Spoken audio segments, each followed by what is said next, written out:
It's been one heck of a bad week for U of A. ESPN's bombshell report alleging Sean Miller was caught on FBI wiretap. Rich Rod now accuses his sexual harassment accuser of trying to blackmail him. Another lawsuit accuses U of A football players of gang rape. And basketball player Alonso gets suspended for testing positive for PEDs. These stories and more next on the 520.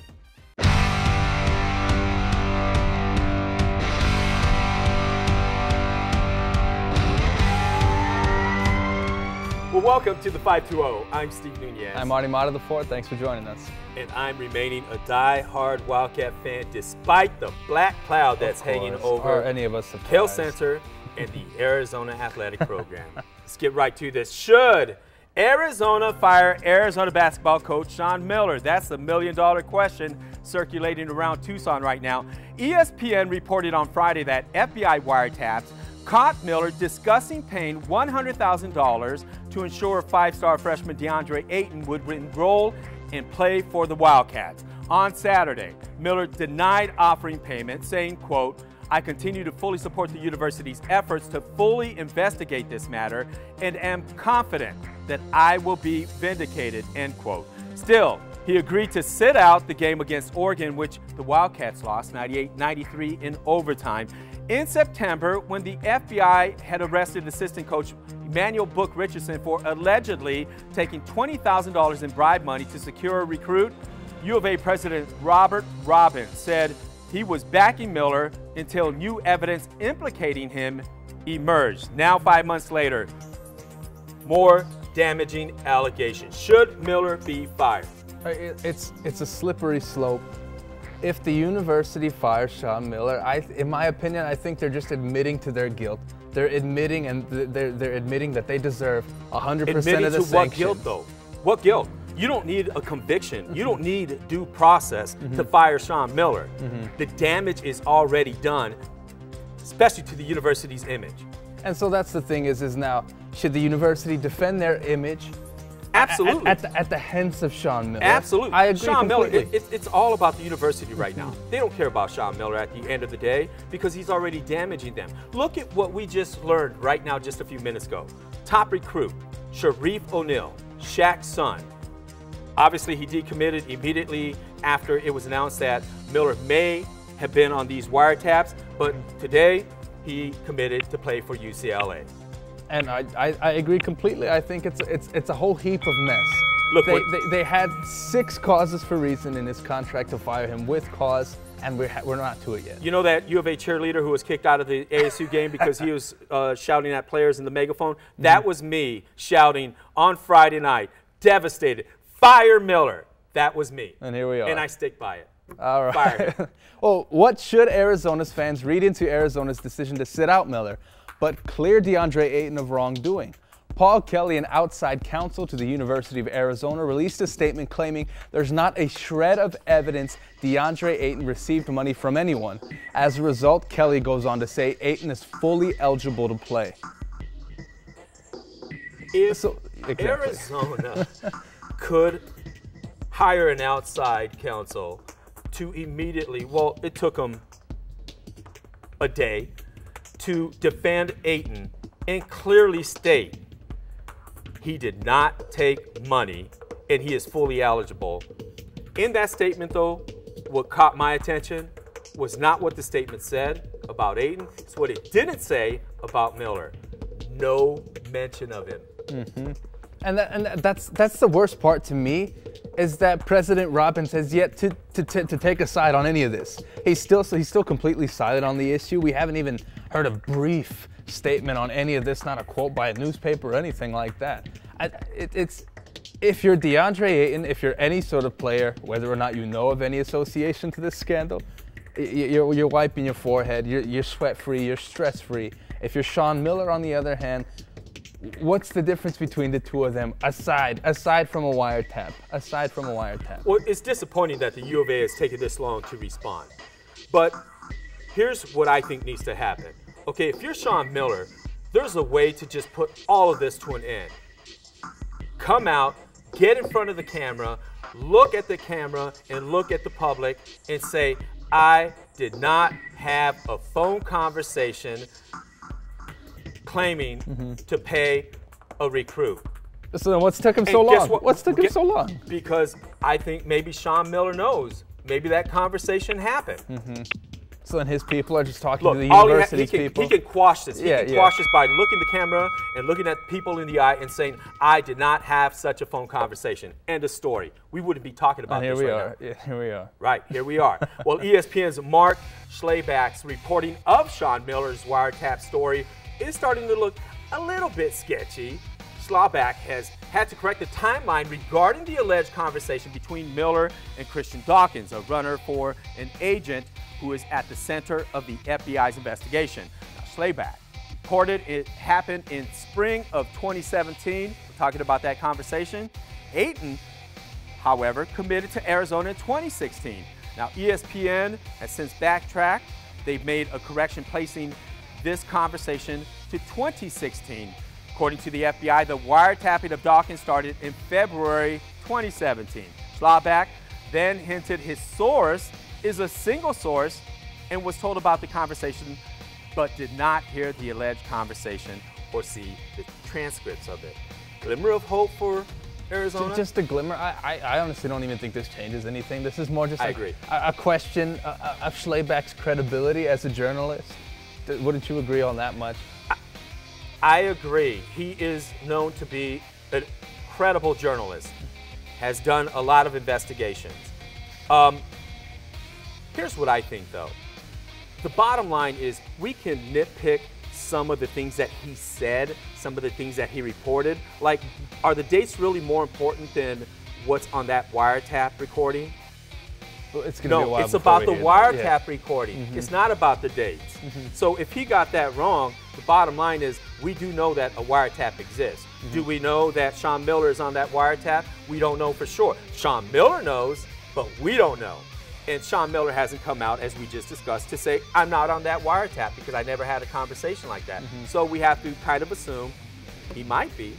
And so all I can say is, at the end of the day, it's about what's on that wiretap. And period. And we're not going to see that thing's not going to see the light of day for a long time. I agree. So here we are. I agree with you on that. Sean Miller's status remains unclear. He did not rejoin the team for practice on Monday. Could he return in time for Arizona's final 2 home games? The Wildcats finish the regular season at home against Stanford on Thursday. Tip-off is at 8. And then senior day on Saturday as the Cats put a stamp on the regular season against Cal. Tip-off is at 4:30. Well, we know as of Monday, Sean Miller was nowhere to be seen as far as coaching the Wildcats in practice. We also know today, 24/7 Sports is reporting that Sean Miller and his lawyers met with U of A and its lawyers. So that kind of has you believing that they are negotiating either he resigns or he walks away with a pocket full of money and is fired. Whatever the case may be. Either way, with these 2 matchups, these kids got to stay focused. They can't look ahead, whether it's outside stuff, inside stuff. They have to stay focused, secure the bag where they can take control of it against Stanford. And you can bet all eyes are going to be on the bench as soon as Wildcat fans walk into McHale Center to see if Sean Miller is anywhere to be found down on the floor. But I will say this, against Stanford, man, they're a team that matches up well with Arizona. Arizona better be focused. We better feed DeAndre Ayton the ball. Within the last 15 minutes of the game against Oregon, we didn't get him the ball and we lost. We have got to go back to Ayton, and we have got to play Cal extremely tight because we need these last 2 wins. Stay physical, and you know what? For all that has happened over the last week, the players, they deserve to go out winning. Agreed. All right. Well, amid the FBI scandal, should college athletes be paid? On average, a full Division I scholarship at a public university is about $25,000 per year, or about $100,000 over 4 years. However, this does not mean cash in an athlete's pocket. So, what do you think? Wouldn't this end all this controversy and all this? Of course it would. And I'm going to tell you what. There's a story that Arian Foster, the running back, when he was at Tennessee, and the story goes is his meal plan only went so far. So him and all of his dorm mates, there was 4 of them, called the Tennessee head coach and they said, "Coach, it's 9 o'clock at night. After all of our workouts, we have nothing to eat tonight. Can you please, for the love of everything good, get us something to eat tonight?" Coach went out, fast food restaurant, got him tacos, and that itself is an NCAA violation. I think that's BS. We have to call it like it is. It's absolute BS. Not to mention how much money these people are making off of these athletes and they're not receiving a single stipend. I think that's ridiculous. Don't equate it to somebody else's education. Opponents will argue, look, these athletes get a scholarship and a free education. That is how they are paid and that's what they deserve. Okay, I agree with that to a certain extent. But the top athletes, like a DeAndre Ayton, do so much more for the university in helping the university make money. Look at the NCAA, nearly $1 billion a year organization. Look at Sean Miller, $2.6 million coaching basketball. So everyone, runners, agents, everyone is making money. How do you not pay these kids something? Now, I'm not saying all student athletes should be paid. I just think the student athletes that are the top athletes and within the programs of football and basketball. If the other programs don't make money, then the athletes there shouldn't be paid. And the reason is because, look at the top 2 programs, football, basketball. They pay for the rest of the sports within. I'm on the other end of the spectrum. I think every single one of these athletes should just receive a stipend, large or small. It should equate to the amount of profit that the program does see. But to quote the program, if everybody's seen the program, when was the last time 100,000 people lined up to see a kid do a chemistry experiment? It's unheard of. These kids they're put in a position to do nothing but make profit for the university.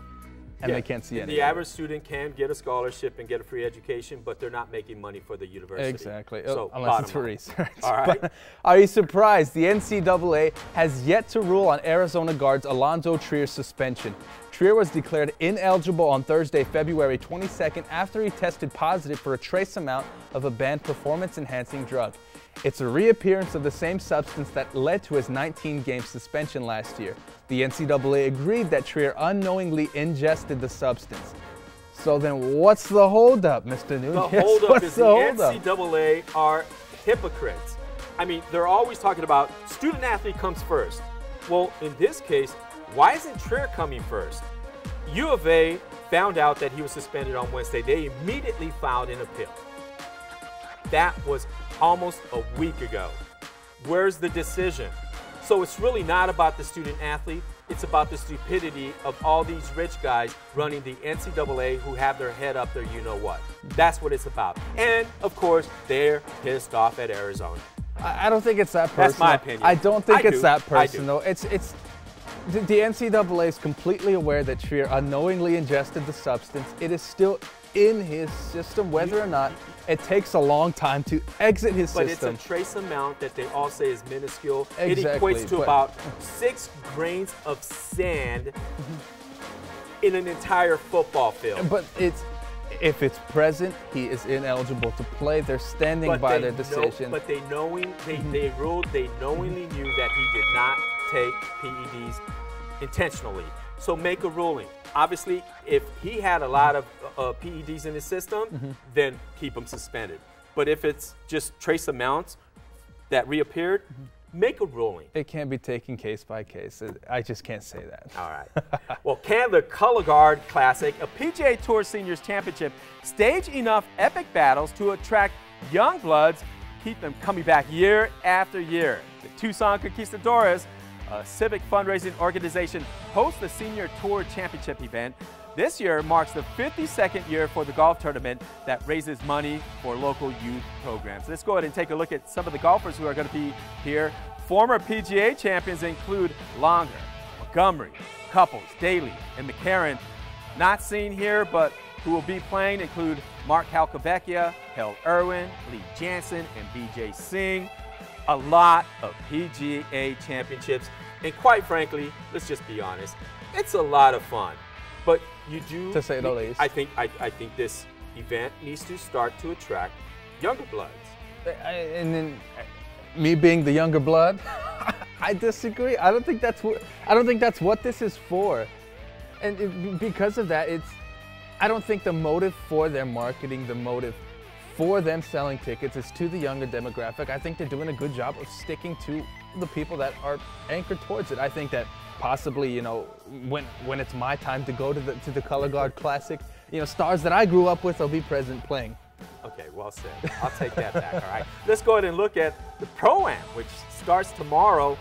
Former Arizona football, or current football coach Kevin Sumlin, Mark Rippon, former quarterback for the Washington Redskins, and of course, the big draw who's going to tee off tomorrow at 11:30, or I should say Wednesday at 11:30 is right there. Aaron Rodgers, Green Bay Packers quarterback. It's going crazy. Uh-oh, you really? Yeah, she's going nuts. So we know your wife is one of the young bloods who's going to be at the Pro-Am There we go, tomorrow. there we go. She's one of them. We'll take a look at the tee time for your wife if you want to let her know.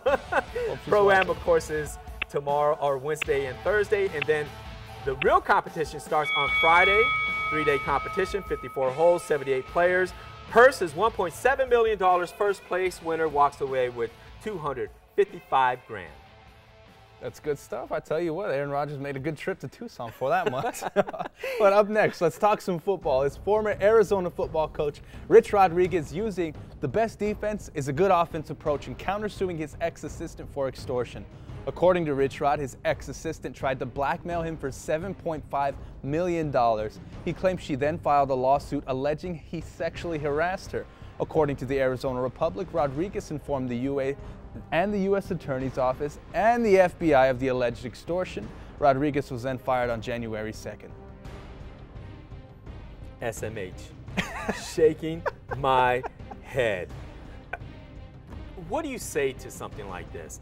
I mean, the allegations came out on December 28th. On January 2nd, they fired Rich Rod. We're now in late February going into March, and it took them that long to come up with a blackmail story. They were digging. I mean, a reach. It's a reach. It's ridiculous, and honestly, we talked about this. It's just to save face so he can get another job. Exactly, and sadly, exactly. You know what bothers me about all of this is that there is no concern on Rich Rod's part when it comes to the victims. The victims. He's saying he's the victim. And he's the victim of all of this. I'm not talking about just his assistant, but the alleged victims of all the other lawsuits that are pending and the Orlando Bradford conviction. It's just, to me, it's sick that It's a reach. It's a reach in general. You hit it right on the nose. He's trying to clean his slate. He's trying to move on. He's trying to go coach back on the East Coast where he's from. Yeah. Well, Rich Rod, claiming to be a victim, may not go over so well with the two victims who claim players gang raped female students and staffers. Victims claim Rodriguez and staffers covered it up, according to an amended federal lawsuit. One of the two against the school filed by Orlando Bradford's victims claims football staffers discouraged anyone from reporting such crimes. Bradford was sentenced to 5 years in prison for beating and choking two ex-girlfriends. Again, pitiful. All of this happened. Pitiful. This happened under Rich Rod's watch. And that's exactly part of it. He's still turning a blind eye to it. I hope that with Sumlin, if Sean Miller ends up getting terminated with whatever new coach and all these people upstairs that are overseeing this entire thing, I hope that they at least come out with a statement and reassuring the public and reassuring the students that this is going to come to a stop. We're at ground zero. Let's get to step one from here. Well, we talked about this a while back. It is time to just clean house. Start over again. I mean, start from the ground up. And we're talking about on every level, really. I mean, it's getting worse and worse, and the cover-up. Sometimes it's not the crime that someone is convicted of, it's the cover-up. And this is a huge cover-up. And we're talking about track, basketball, and football. Unbelievable. Well, all right, let's jump right into Do We Care? As you know by now, we're not just a sports show. We like to sprinkle in a few community issues, break them down, and ask ourselves, do we care? So I'll get started. Democratic state lawmaker Randy Freese of Tucson introduced a bill to ban bump stocks, devices that can be added to a semi-automatic rifle to allow the weapon to be fired nearly as quickly as a machine gun. House Republicans then voted to keep the proposed bill from being heard on the floor. And this is ridiculous up to this point. I mean, to ban just the bump stock, there's now even reports that schools are looking into banning backpacks in general. We're going to arm the teachers. It's going to cost this much to train them. And this is all just so some hobbyists can freely conceal a machine gun, a semi-automatic weapon, whatever the case may be. It's absolutely ridiculous at this point. I find our state lawmakers to be cowards, especially what just happened in Florida, to not ban bump stocks.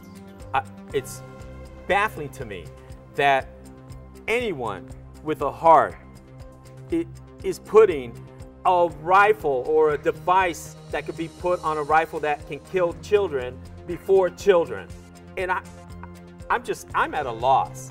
And I just cannot believe lawmakers can be that cowardly to not just ban a device like that. It's just a device. It's not a gun. No one's taking away your gun. It's a device. It's a device. They can't even do that much. All right. And another Republican bill, it's also proposing to change legislative terms from 2 years to 4 years. Representative Drew John of Safford said it would allow lawmakers to concentrate more on meeting with constituents and not worry about fundraising. And meeting with constituents, really, our lawmakers don't even have, they don't even have town halls anymore because they don't know how to defend themselves against the criticism. So extending from 2 to 4 years is a crock. It is, and that's I think it's just an insecurity that they won't even last 2 years in office. They have to stretch it to 4. They're looking for 4 years of fundraising instead of 2. Absolutely, that's all they do is fundraise. Come on, they can't even ban bump stocks. Exactly. They don't deserve 2 other years. Exactly. Well, the city council is considering a proposal to knock down the popular Flycatcher bar at the corner of 4th Avenue and 5th Street. An out-of-state developer would then swoop in and build a high-rise 250-unit apartment complex to house students. So it's bye-bye Flycatcher. And just really? Tucson has in their grasp. It's just that notoriety of a little bit more culture that the 4th Avenue does. It secures so well. There was so much music shows going on there. The bar was fantastic. We don't need more student housing. Absolutely. Leave it alone. Leave the culture of 4th Avenue as it is. It brings so many people, especially to the 4th Avenue street fairs, 2 of them per year. And guess what? Putting a high rise is not going to do anything for the culture of 4th Avenue or help the downtown businesses. Agreed. I'm sorry, it's ridiculous, and the city should step in and block it from being built. Well, you've heard the phrase, oh, no, you didn't. Well, here at the 520, we're not afraid to tell it like it is with, oh, yes, we did. So I will get started. Besides Sean Miller, there's one other person I believe has a lot of explaining to do. I've called him out on the 520 before, and I'll call him out again. Former U of A Athletic Director Greg Byrne. In my opinion, his hands are dirty, and they're dirty rotten. He left the program a mess. Granted, he left for greener pastures in Alabama, but that's not a good argument. He skipped out of town, leaving behind a $2 million retention bonus and a mountain high worth of crime reports and lawsuits. Let me lay it out for you on why he did so. The U of A is currently faced with 2 federal lawsuits claiming the university failed to protect women and covered up the physical abuse by former football player Orlando Bradford, who is now serving 5 years in prison. An amendment to that lawsuit now claims football players gang rape female students and staffers. Another lawsuit alleges former U of A track coach Craig Carter assaulted a female track athlete, and then the U of A failed to protect her. And of course, Rich Rod's $8.5 million sexual harassment lawsuit and cover-up. And there's more. A rape investigation involving a former basketball player.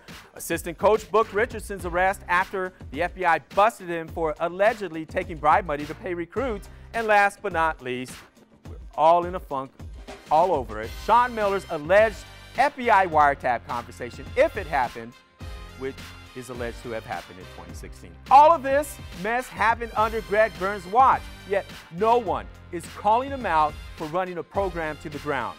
Greg Byrne should never be allowed to step foot or show his face in Tucson ever again. In my opinion, he played everyone like a snake. Thank you, Steve. Thank you, Steve. Well said. And amidst the foreseeable downfall of Arizona basketball, clusters of Arizona alum and fans have recently voiced their opinions on the allegations. Surprisingly, they're all overwhelmingly positive. Mike Bibby, TJ McConnell, Aaron Gordon, just to name a few, have been quoted with being on Sean Miller's side. And now the only person we're waiting for is President Robbins. No statement, he's completely silent, and the question is, do we suspend him, do we terminate him, or do we defend him? Now, in a city that seems to put its life on pause every time ASU is at McHale, and where Campbell and Speedway takes nearly an hour to pass through every single game day, I don't know why the university is not defending Sean Miller, as well as their reputation. After lawsuit on top of lawsuit, the university has just wallowed in self-pity and not made any visible evidence of a climb back. If the Miller allegations are verified, the foreseeable sanctions on the program will put a stop to Tucson life itself.